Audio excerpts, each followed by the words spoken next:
Hello everyone, welcome to Off the Cuff, where the headlines come to life. And unfortunately, these last few weeks we've had some very challenging headlines in regards to the flooding in Dearborn Heights, and many of our citizens who have had to endure some extremely challenging times and some hardships. And today we wanted to bring you some information so there is some kind of relief in regards to what is happening. And we have with us Councilwoman Lisa Hicks-Clayton. Welcome. And we have, who will always be the chief to me, so Chief Lee Gavin, who is our emergency manager for the city of Dearborn Heights. So hopefully there would be some questions answered and some resources that we can share with you to be able to help you move through these difficult times. And our hearts, our thoughts, our prayers, and a lot of assistance from these wonderful people and from the city is going your way. And hopefully this will give you some information regarding how we can help even more. So welcome, Chief and Lisa, Councilwoman Lisa. It's been a really rough time. I remember 2014 and was part of that whole process, and I've seen the devastation and the neighborhoods that were totally destroyed because of the floods, and here we are again. So Councilwoman Lisa, what I know you've been out there, you've been dealing with the food distribution and what have you, so tell us about that and tell us what you're seeing in terms of the real needs of the residents in Dearborn Heights. Thank you for having me and allowing me to join you today.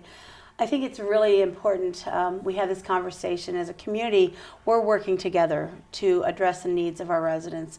Those affected by the flooding, it's impacted so many families in so many different ways. There are households, they've lost everything, whether it's food, clothing, furniture. Recovery is the key word, where we're trying to assist everyone with what they need to fully recover. So what I've been doing, along with organizations that I work with, it's about community partnerships. And we find that community partnerships are effective at really bringing forward resources when you need them. It's more impactful. And with that, we are working with Services to Enhance Potential, also known as STEP. STEP provides job training, life skill training for people living with disabilities. Well, they have offered clothing vouchers. So people who have lost clothing, whether it's your work clothing for professional attire or just day-to-day wear, they're offering the vouchers where you can get free replacements at their thrift store, which is right there at Ford Road and Telegraph. And we'll put all those numbers on our green screen. So that, and of course, there's they want the documentation sent to them, showing that you experienced the flood, and then they provide you with the voucher. And this includes everyone in your household. You have children, you have maybe a neighbor can fill out the form. You can share the forms. So we do have the forms available. We've shared them with everyone in the 5th District for Senator Alexander. So all the local municipal governments have that form available. If you need it, I have it as well. We're happy to mail it out to people.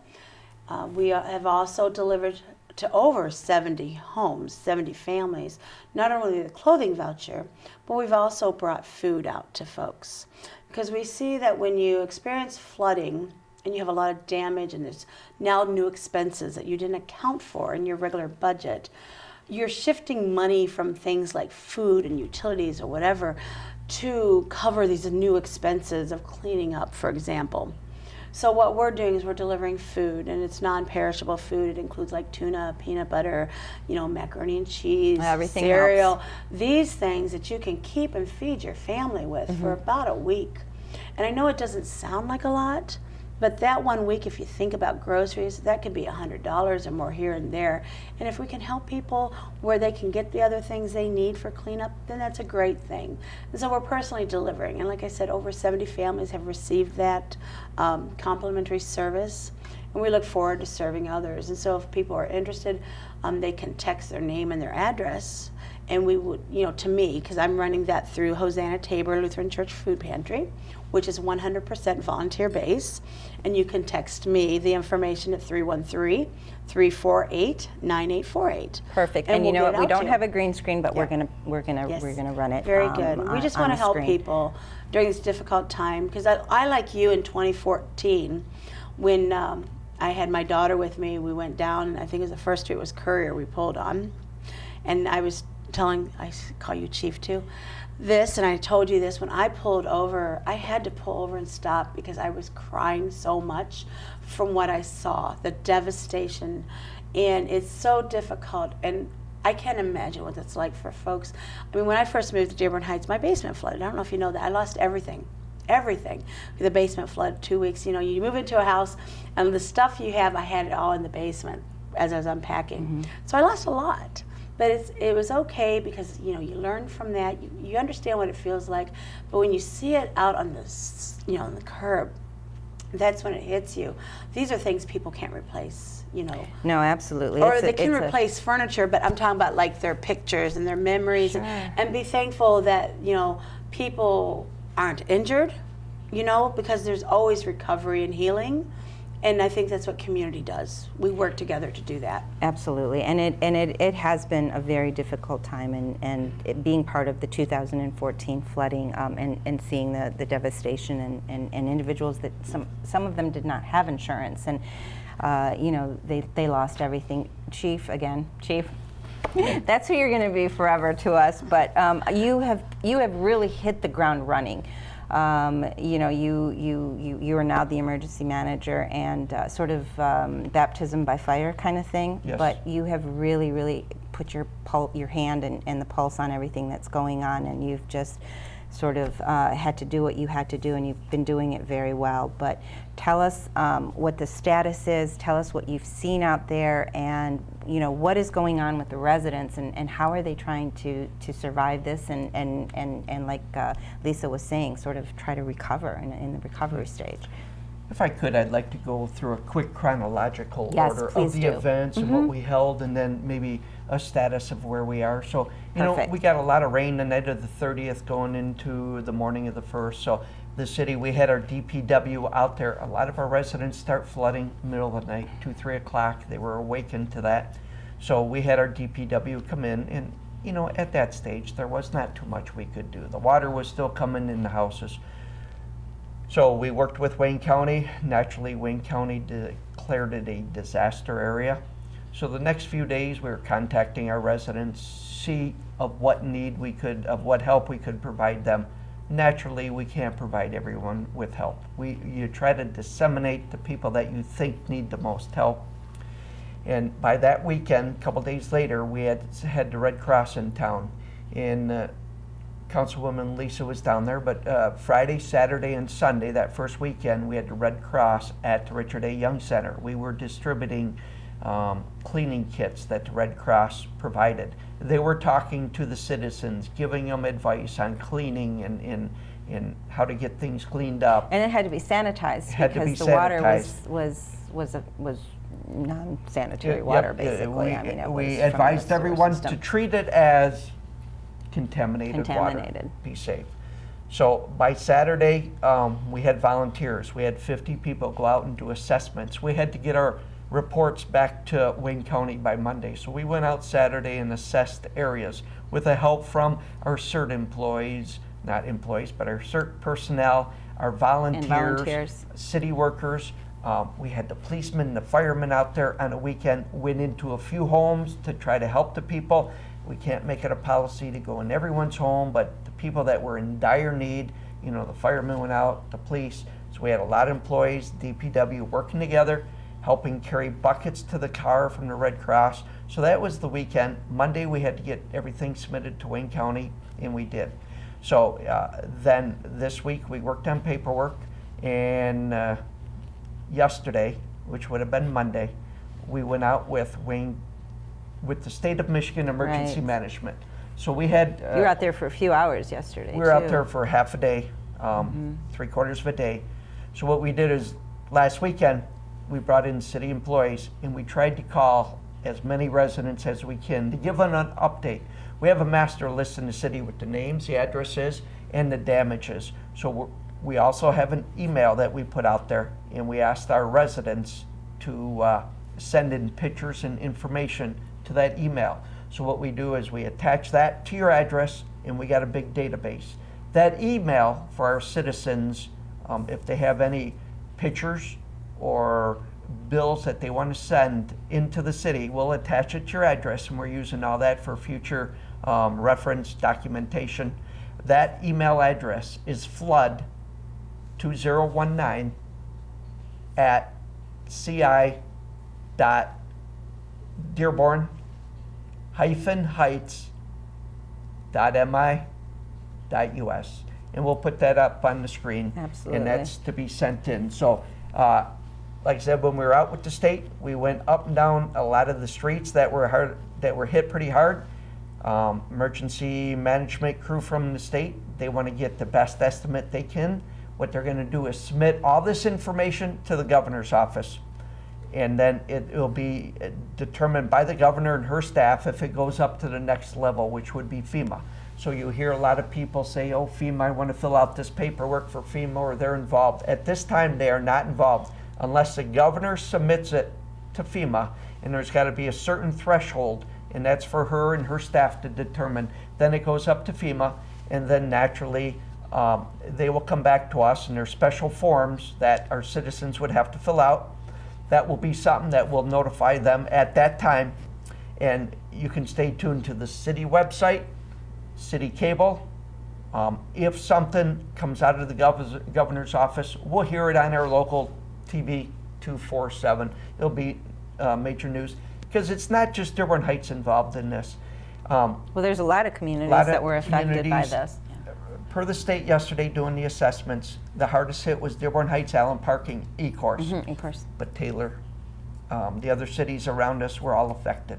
So again, this is not just a localized issue, it's an issue in Wayne County. So they helped immensely, helping us get our paperwork in order to submit it to them, and thus they'll submit it to the state. So that's kind of status right now as of Tuesday the 14th. Everything's going to be submitted to Governor Whitmer's office, and then she'll make that determination where it goes from there. So we ask our residents to stay tuned, and we'll pass on the information when it becomes available to us. If you have not contacted the mayor's office yet, please give us a call at 791-3490, and we want to make sure you're on the list. We have over 1,000 names on the list, and like I say, we're keeping that in their database, and we'll have it for the future. You know, when the state comes back or the county, we say we have this many residents. So we're making some progress. Last Wednesday, we had a multi-agency resource center set up at the Dowdate room over at the police station. We had over 100 residents and non-residents come in. Again, the Red Cross was there. We had the state of Michigan insurance supervisors. They kind of oversee the insurance industry.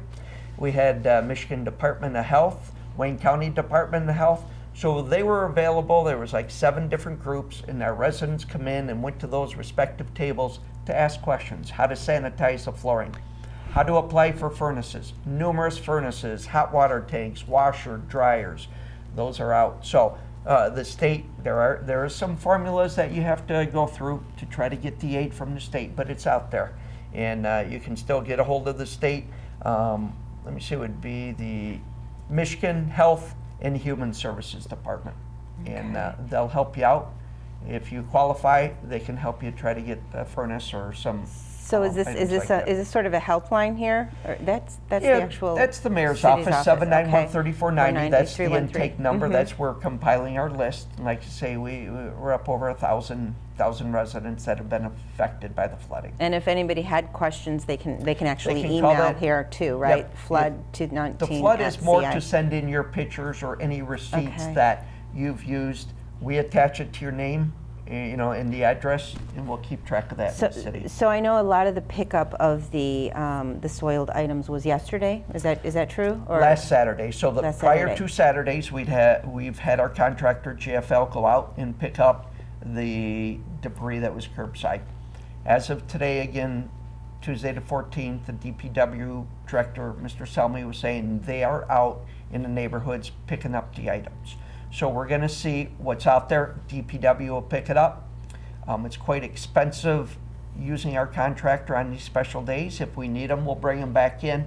But I think a lot of our residents have disposed of what needs to be put at the curbside. So now we're going to go along with our DPW and pick up the remaining items. You know, one of the things that I was wondering about is like people, garages where they have oils and gases and chemicals and things like that. Is that part of it, or is that a special pickup? That would be a special pickup, and a lot of that is do our residents know that though? Because that could potentially Wayne County has cause hazardous waste days, and you can find that information on the Wayne County website. There's one, I believe it was last Saturday, wasn't it? The 11th, there was one. Yeah, at Henry Ford College, but they have a schedule posted on their website. Another one coming up the 29th, I believe, of May. And you can check on the Wayne County site, and you can dispose of items like that. Your paint, your oil, and that type of stuff. So we'll ask our citizens to look at that. As a city, I guess, Councilwoman Lisa, what is our responsibility in regards to, or what is the city's responsibility? What can we do? What is in our realm, I guess, just so people have an idea of what we are capable of assisting with and what we may not be capable of assisting with. Okay, so as far as from a citizen's point of view, what can they do? No, what can we do? Right, and what are the things that we cannot help with, so people understand what they can reach out for and what they cannot reach out for in terms of our capabilities. Yeah, so that's a good question. And I think one thing that people, I hope, understand is that as a city council member, I try to be a resource. I may not be the one who personally does it, but if I can put you in connection with an agency that does, I do think, even though it's not in the job description, I do believe that's our responsibility. That's just me, though, speaking. My big concern is helping people, again, heal and recover and get themselves back established, because it's a very difficult loss for people. So we need to lead with empathy and compassion. And that's what I think elected officials should always remember, why we serve, why we choose to. But more importantly, I mean, it's all important, but I think it's so important to talk about, not just talk, by the way, but we know what the solution is. We know, the Army Corps of Engineers shared that. It's been approved. It's gone through peer review and independent review. We know that it's in appropriations at the congressional level. So now what? Because it's very competitive for those dollars, right? So I feel like saying what I want to do is organize people, partner together, organize people to be a lobbyist for their community, for their families, for themselves, for the community. You write letters, you call, because it's almost like you have to scream to get hear my voice, hear our voice, hear Dearborn Heights' voice. Why is this important? Why should we get that money?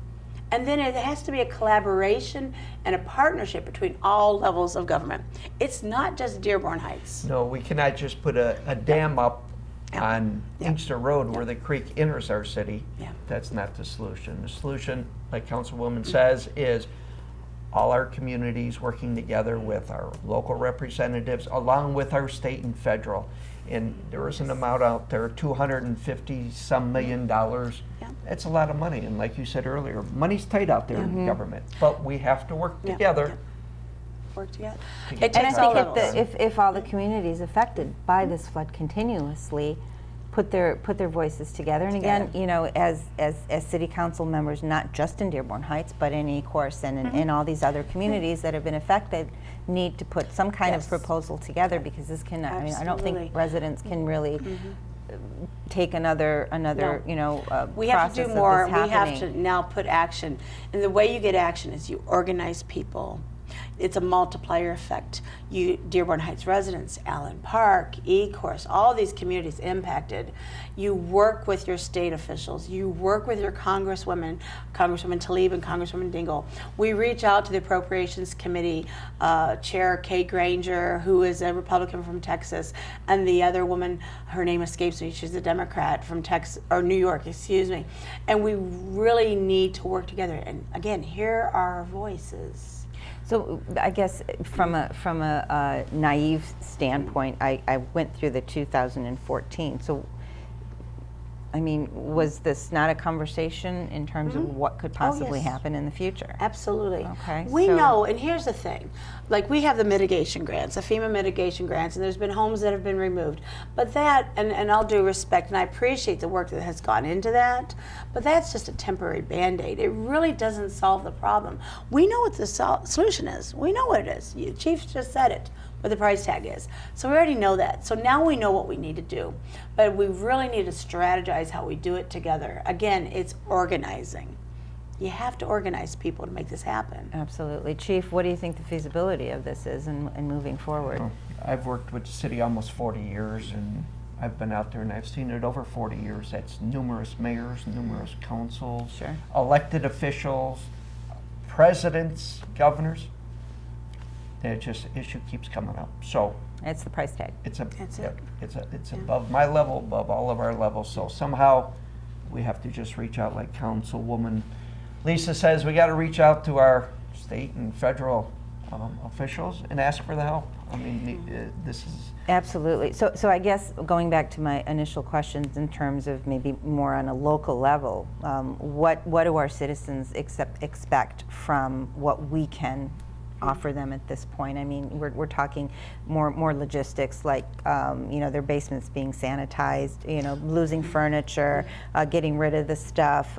What are we in a position, or the city in a position to reach out, or is that something that we have to find resources for them?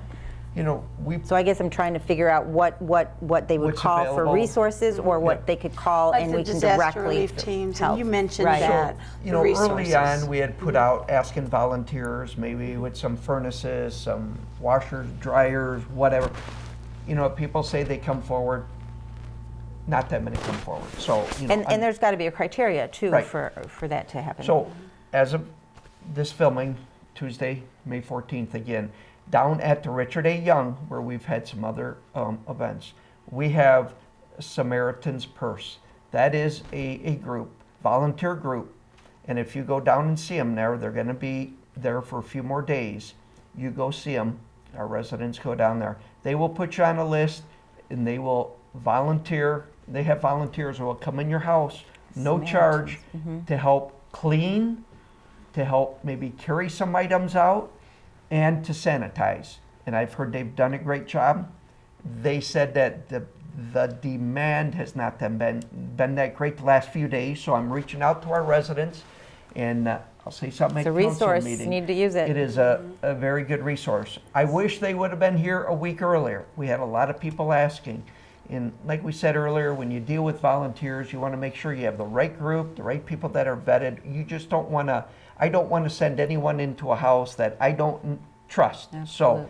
So this group, they're very good. They were stationed down in Lincoln Park. Maybe you saw it on the news. They did a story on them. So they're out there, and I ask our residents, if you have any questions, need any help sanitizing, still cleaning the basement, go down to the Richard A. Young, 5400 McKinley is the address, and it's a big motorhome that's parked in a lot, and they have a lot of information. You can't miss it. So I urge our residents, go down there. They're going to be there a few more days. If there's the demand is not there, they will move on to another community. So I'm urging our residents, go down there, and that's a good resource. Okay. Do you have anything to add, Lisa, in terms of how we could? No, but I assist? do want to say I really appreciate so many people, residents who helped each other, contacting one another. I appreciate the administration, what the police and fire did, as well as the library and staff, and really coming together to help our residents when they needed them. in a situation like that, as well as my fellow city council members who came out. I know Councilman Wenzel came to an event or two, and I think it's really important. Weren't they actually cleaning out the Ecorse Creek, the the Ecorse weekend Creek. that That we was had after, the Red Cross. yes, Ecorse Creek Yeah. cleanup they was the were next to Saturday. clean up. Yeah, so that was, but again, everybody came together and keeping the lines of communication open. I think a lot of times for residents, when there's silence, their minds naturally, it's psychology, it turns to the negative, where you folks had to work things out, and do the proper vetting and get things done correctly so people can be safe and still have good, valuable resources. So I do appreciate that, by the way. So thank you. Thank you. I really mean that. Absolutely. And I think it's important that we continue to move forward for our community. It is about our community. It's why as an elected official, that's why I serve. It's about all of you, our residents. And I think as a community, we were highly complimented by Wayne County and by other cities. I had a few other city council people that came to some of our distribution points and said, we're impressed with Dearborn Heights. We were proactive. We started early, and we've been through it over the years, so the experience is there. And yes, our residents are upset. We know that. We feel for you, and we don't have all the answers for you. But I think in this flood, we were proactive. We got out there, had our crews working, so I think we did pretty good compared to the other communities. So it was a team effort. It's just not one person. It's a team effort. And that's what we got to continue in the future, like you stress in all our programs here. We have to work as a community, Absolutely. as a team. One person doesn't accomplish nothing. Absolutely. And we've got to keep the eye on what's important and in helping the residents Absolutely. and Yes. moving our city forward. We live in a wonderful city. It's a beautiful city. People love to be here. I'm such a proud resident of Dearborn Heights, and it's about working together, and it's about community alliances, and with the public officials, with yourself, who, like I said, hit the ground running. I mean, you just took it on, and you did what you had to do, and that's what it's And I about. want to compliment you getting the program, getting Lisa and me on. We tried a few days earlier and with our schedule. So hopefully this information will get back to our citizens and they can put it to good use. And like I said, before you finish up, 791-3490, Yes, we're there we're- to answer the questions. But I want to thank you for We're coming always forward, and you too, Councilwoman you. Lisa. Thank you to the Appreciate both it. of you. Thank you for being thank you. with us and sharing this wonderful information. Thank you for all you do, and you as well. And again, it's flood2019 at ci.dearbornheights.mi.us. Send your pictures, send whatever information that you have in regards to the flooding and how it's affecting you to that email.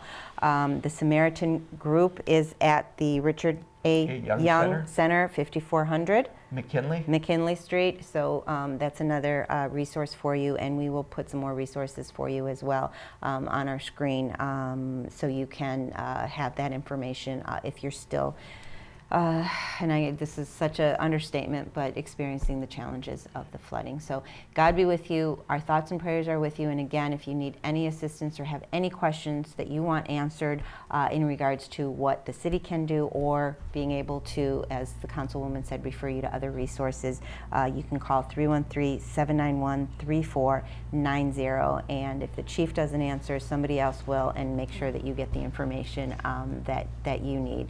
Thank you for being with us, and we are a community of strength, of perseverance, of faith, and we will make it through this. Thank you for being with us on Off the Cuff. God bless, and we'll see you again. And thank you both for all you do. Thank you both.